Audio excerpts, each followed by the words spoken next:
भजन करूं हर घड़ी, राम राम कहूँ मैं दिन रात, भजन करूं हर घड़ी, पढ़ती मैं रहूं जो दिन रात, टॉपर बनूं हर घड़ी।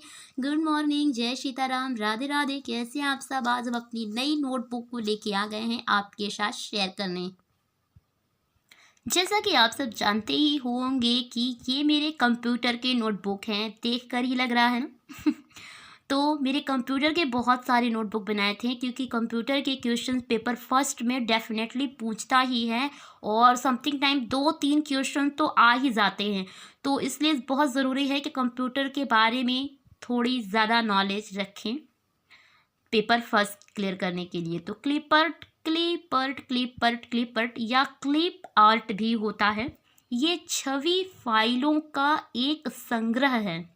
ये मैंने अंडरलाइन करके रखा है, जो बहुत ज़रूरी है। अरे अंडरलाइन क्या ही करना, मेरे पूरे नोट ही हैं इम्पोर्टेंट, सब अंडरलाइन है।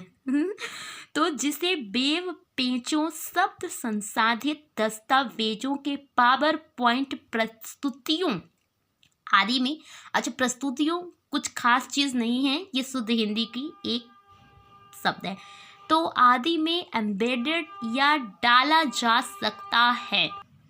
अब जैसे कि ये तो पता चल गया कि ये क्लिपर्ट क्या है, हमने एक किताब की तरह तो पढ़ दिया, लेकिन समझ में तो आया ही नहीं आपके।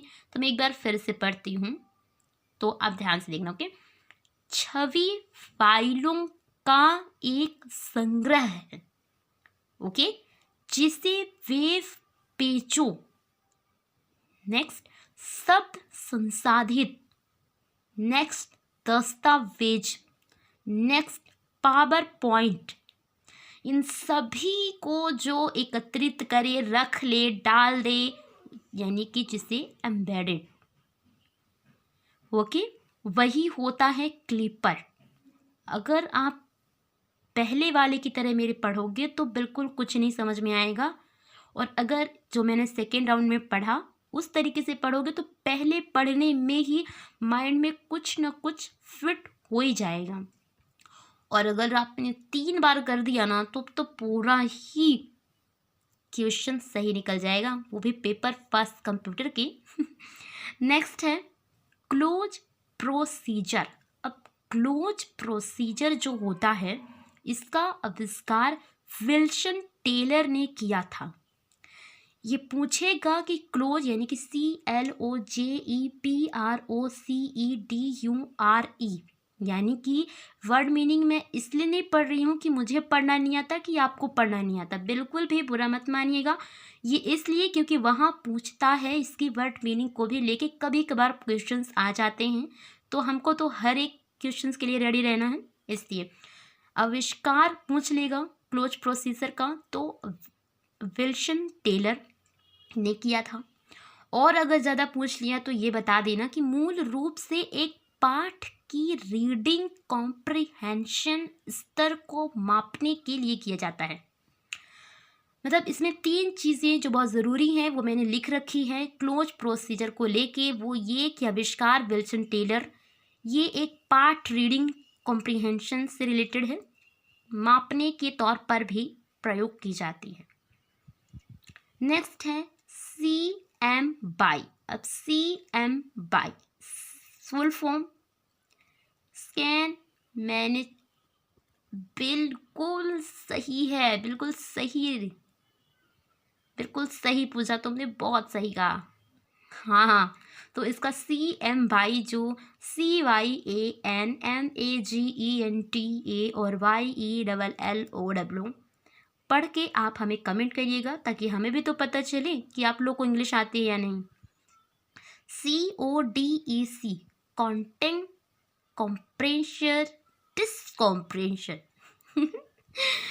खैर CODEC एक सॉफ्टवेयर है, प्रयोग कॉम्प्रेस करने के लिए, प्रेस मत चले जाइएगा, कॉम्प्रेस, ओके। तो इसकी फुल फॉर्म तो कंटेंट कॉम्प्रेंशन डिस्कॉम्प्रेंशन ही हो सकते हैं, ये इसका कॉमन नाम। अब COLLABORATIVERITING यानी कि कोलैबोरेटिव राइटिंग। सहयोगात्मक लेखन एक प्रक्रिया है जिसमें शामिल किए जाते हैं किनको वेब 2.0 टूल के उपयोग करके दस्तावेजों का निर्माण और संपादन किया जाता है। किसमें? कोलैबोरेटिव राइटिंग में। कौन से टूल? 2.0 टूल। किसमें? दस्तावेजों के निर्माण संपादन। ये क्या है? तो सहयोगात्मक प्रक्रिया है लेखन की। ओके, उम्मीद करते हैं कि कोलैबोरेटिव राइटिंग से रिलेटेड जो क्वेश्चंस आएंगे आप उन्हें सही सही सही सही सही ही उत्तर टिक करेंगे। नेक्स्ट है कोर्स मैनेजमेंट सिस्टम, CMS छोटा सा नाम है, पूरा नाम कोर्स मैनेजमेंट सिस्टम है। इंग्लिश में COURSEMANAGEMENTSYSTEM। ओके, एक प्रकार का आभासी शिक्षण वातावरण है। अब हिंदी पूछेगा VLE का, इंग्लिश पूछेगा VLE का, आभासी शिक्षण वातावरण का छोटा सा नाम पूछेगा तो VLE बताना पड़ेगा। VLE का फुल फॉर्म इंग्लिश में पूछेगा और हिंदी में पूछ सकता है, तो आपको ये बताना पड़ेगा। मैं एक बार वर्ड में VALUE LEARNING ENVIRONMENT। इसके उदाहरण हैं मॉडल, जो बहुत ही चर्चित है और कोविड-19 से तो ये और भी ज़्यादा प्रभावी हुआ, या ऐसे ही कह सकते हैं कि ये कोविड-19 में ही ज़्यादा तौर पर यूज़ किया गया और हम भी तो कर रहे हैं। तो ये रहा। और वर्चुअल लर्निंग एनवायरनमेंट, आभासी शिक्षण वातावरण VLE, और इसका एग्जाम्पल है मॉडल MOODLE। कलर ट्रिफ किसी भी समय कंप्यूटर डिस्प्ले स्क्रीन पर प्रदर्शित की जा सकती है। क्या लगता है कि सही है या गलत? सही है। एक जो COLOUREDEPTH होती है यानी कि कलर टिप्स होती है, किसी भी कंप्यूटर की डिस्प्ले स्क्रीन पर प्रदर्शित की जाती है अगर कंप्यूटर के नाम